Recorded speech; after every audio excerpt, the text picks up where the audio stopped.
Hey girl, hey, Carmen here. I'm back with another episode of the Love, Life, and Teach podcast. It is the first week of July. So, you know what that means? That we still have half of a year left to make amazing things happen in our lives. So, for today's episode, I want to teach you the exact steps that I personally take and take my clients through to make a greater impact. It's like a cycle. Once you get to new levels in your life, you're going to want to continue to do each of these steps over and over and over again. But before we do that, if you are ready to increase your impact and live a life of purpose without burning yourself out, of course, download the Live Empowered ebook or book a discovery call with me so that we can chat about your next steps. So let's get into this. Elevation is going to be the first thing that's required to live a life of purpose. At this step, you really want to work on elevating your mindset. This is essential. I cannot tell you how important it is. Because as I always say to my clients, new levels, new devils. The choice itself to elevate is without a doubt going to cause new issues with your mindset. That's how the enemy works. He has no desire for us to get to the next level. So he's going to throw something new at you to try to catch you off guard. Mindset work will allow you to get ahead of this and already have the appropriate strategies in place to defeat what the enemy tries to throw at you. Elevation is going to occur in your mindset around precisely what's possible for you. Then you want to strategize around how to overcome any of the hindrances that are going to develop or that you are already dealing with. Once you discover those things, you can begin to put strategies in practice so that those things that you identify no longer are hindering your process or your progress. Elevation is going to first require you to determine what exactly is holding you back from the woman that you desire to become. It's then going to require you to determine how fear manifests in your life and then how to overcome those fears. Finally, you want to work on creating your overall vision for your life. I like to say you have to see it before you see it. Each step in the cycle is essential, but mindset is going to be the most important and the one that you cannot skip. Don't skip it. When I first determined my purpose to empower educators to live their best life, I experienced spiritual warfare like never before. This is why I know what happens when you start to elevate. And do you know what I did when I experienced this for the first time? I did exactly what the enemy expected me to do. I shrunk. I let the enemy win for a few minutes until I discovered what was really going on. And then I started to do more and more mindset work so that I have specific strategies in place. This happened to a client recently too. We launched her online store with products that help women feel more confident. That's her purpose.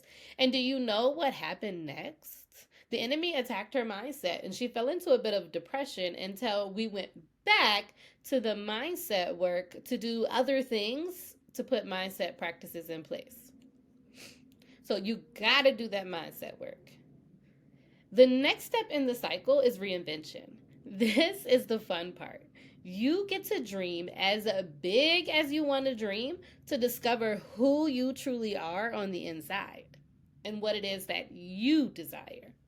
And then all it takes is to discover how you can live like her, which is the purpose of the last part of the cycle.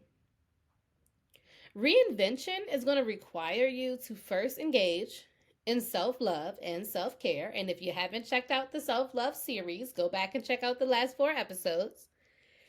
You need to love yourself because self-love is going to help you to be bold enough to go after your purpose. Reinvention is also going to cause you to evaluate your goals for the next year, the next 5 years, the next 10 years, the next 20 years, and even beyond that. It kind of gives you a bit of a roadmap to what you desire and to what success looks like for you, because we know that success is going to look different for each individual. The last part of reinvention is going to be identifying your strengths so that you can use your strengths to operate and become the best version of yourself.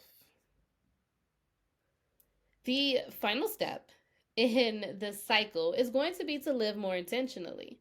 When you live with more intention, you tend to make decisions and live as the woman that you desire to be. If I desire more freedom in my life, am I going to accept a job offer that doesn't require me or doesn't allow me to have more freedom? Absolutely not.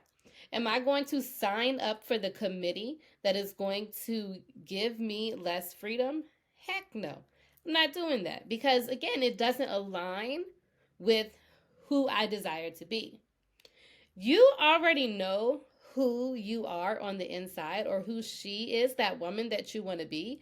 So you can be intentional about making certain decisions that align with who she is.